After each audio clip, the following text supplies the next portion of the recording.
Animal సినిమాలో villain పాత్రలో ఎందరో అభిమానులను సొంతం చేసుకున్న నటుడు బాబీ డియోల్.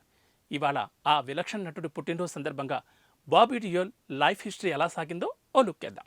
బాబీ డియోల్ 1969 జనవరి 27న బొంబాయిలోని పంజాబీ కుటుంబంలో జన్మించాడు. ఆయన బాలీవుడ్ స్టార్ ధర్మేంద్ర ప్రకాష్ కౌర్ల రెండో కుమారుడు.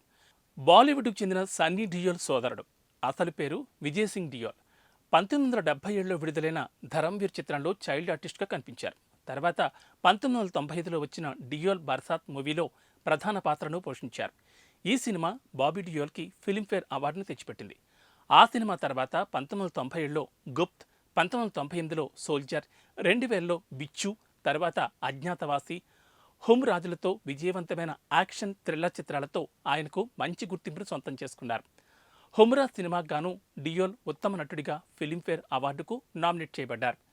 అప్నే 2011లో వచ్చిన ఎమ్లా పగ్లా దివానా, రేస్ 3, హౌస్ఫుల్ 4 వంటి విజయవంతమైన చిత్రాల్లోనూ బాబీ డియోల్ నటించారు.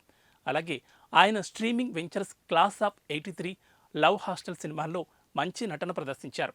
ప్రస్తుతం ఆశ్రమ్ వెబ్ సిరీస్లో నటిస్తున్నారు. 2023లో అత్యధిక వసూళ్లు రాబట్టిన యాక్షన్ చిత్రం యానిమల్లో ఆయన సహాయక పాత్రను పోషించడం, ఆ పాత్రలో బాబీ డియోల్ అద్భుతమైన నటనను ప్రదర్శించడంతో విశేషమైన అభిమానంతో పాటుగా మంచి పేరును సంపాదించుకున్నారు. బాబీ డియోల్ రాబోయే రోజుల్లో ఎలాంటి పాత్రలో నటిస్తారో వేచి చూడాల్సిందే. Once again happy birthday to you Bobby Deol.